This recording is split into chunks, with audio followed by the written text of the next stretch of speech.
Bonjour, c'est Monsieur Vadodar. Nous allons corriger l'exercice sur les fonctions linéaires. Représentation graphique.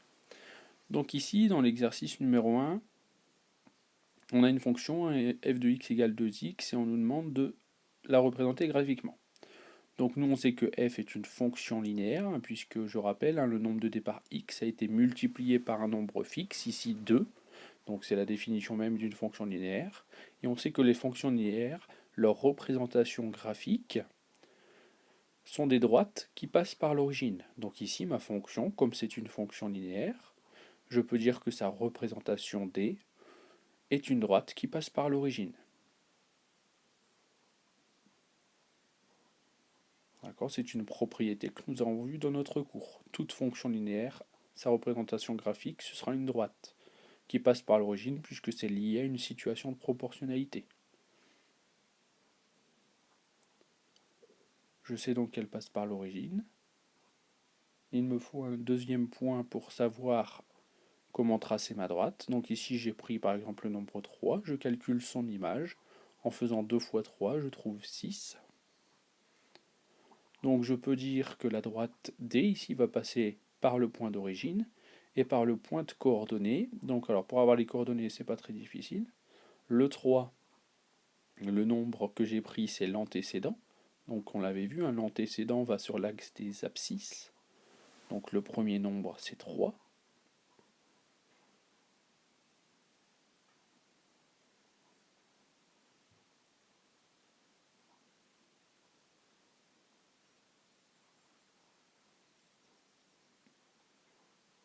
D'accord, 3 c'est l'antécédent, il est dans les parenthèses.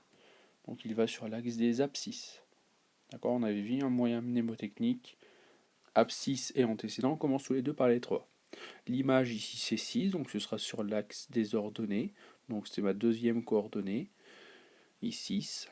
Je vais le placer sur l'axe des ordonnées. Ensuite, je vais à l'intersection de l'ordonnée et de l'abscisse et j'ai mon point. Il me suffit ensuite de relier ce point à l'origine pour avoir ma droite. Donc ici, on vient de le dire, sur l'axe des abscisses, c'est l'antécédent qui commence par un A. L'antécédent, c'est aussi le nombre de départ. Donc ici, à la question petit a, il fallait répondre le nombre de départ, ou les nombres de départ. Et sur l'axe des ordonnées, on l'a dit tout à l'heure aussi, ce sont les images. Donc ici, à la question B, il fallait répondre l'axe des ordonnées, donc ici les images. Donc il fallait répondre les images.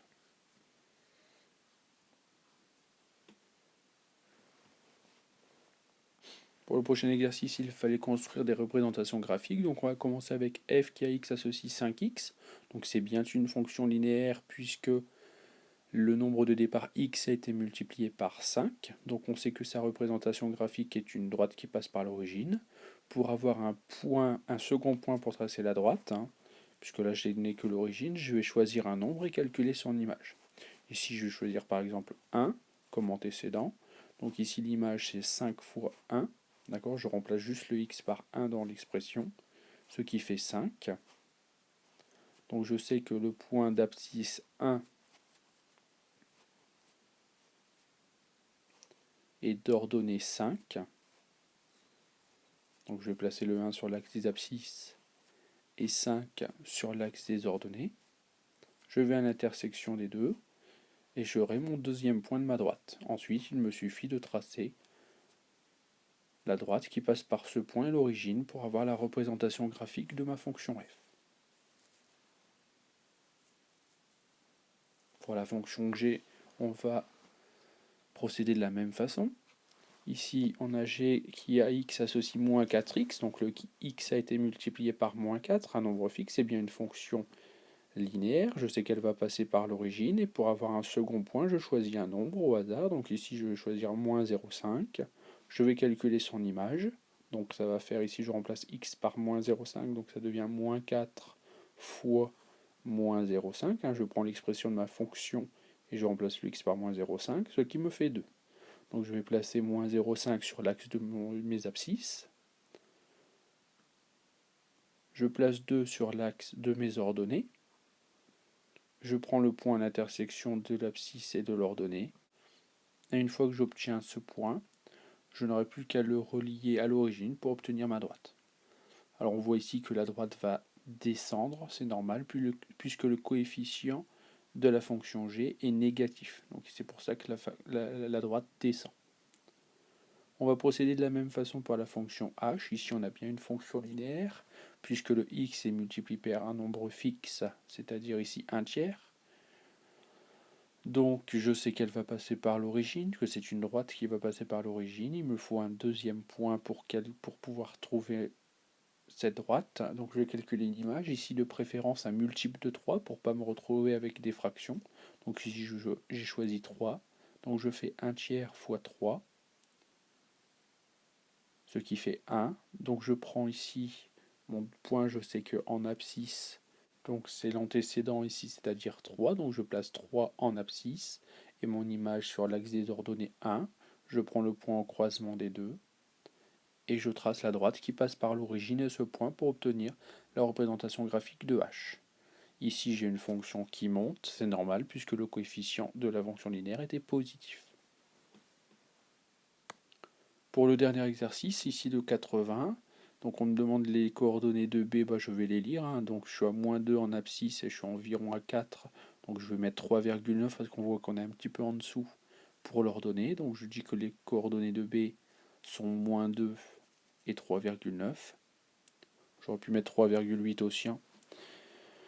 Toujours par lecture graphique, déterminer les abscisses des points d'intersection. Donc ici je suis la courbe C3. Et je regarde à chaque instant où elle croise l'axe des abscisses. Donc elle le croise ici en -1, en 2 et en 4. Donc la réponse ici à cette question, c'est -1, 2 et 4, qui sont les abscisses des points d'intersection avec l'axe des abscisses et de C3. Laquelle de ces représentations graphiques est celle de la fonction linéaire? Donc moi je sais qu'une fonction linéaire est représentée par une droite qui passe par l'origine. C3, ce n'est pas du tout une droite, donc ce ne sera pas la représentation graphique d'une fonction linéaire. C2, c'est une droite, mais elle ne passe pas par l'origine. Donc il ne reste plus que C1. C'est C1 qui passe par l'origine et qui est une droite. Donc c'est C1 la représentation graphique de ma fonction linéaire. Pour la question 4, donc on nous demande de compléter le tableau ici. Donc on nous donne des x et on nous demande des f de x. Et bien ça tombe bien, on m'a donné l'expression pour la fonction f. La fonction f ici, c'est moins 0,4 x plus 3. Donc je vais pouvoir utiliser cette expression pour calculer les images qui me sont demandées. À chaque fois, je n'ai qu'à remplacer le x par la valeur qu'on m'a donnée. Dans l'expression, moins 0,4x plus 3. Donc je commence avec 0. Moins 0,4 fois 0 plus 3, ça fait 0 plus 3, c'est-à-dire 3. Donc je peux dire que l'image de 0, c'est 3. Ensuite, avec 1, moins 0,4 fois 1, ça fait moins 0,4. Plus 3, ça fait 2,6. Donc ici, l'image de 1, c'est 2,6. Pour 4, moins 0,4 fois 4, moins 1,6 plus 3, ça fait 1,4.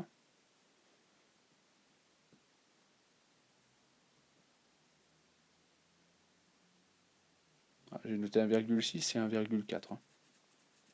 Il faut remplacer ce 1,6 par 1,4. Et enfin, pour 6, ça fait moins 2,4 plus 3, ça fait 0,6. Pour la prochaine question, on me demande de trouver l'antécédent de 1. Donc je veux que ma fonction, donc le calcul de mon image, ça fasse 1. Ici, comme j'ai déjà un 3, il faudrait que ce qui est à gauche de 3, ça fasse moins 2.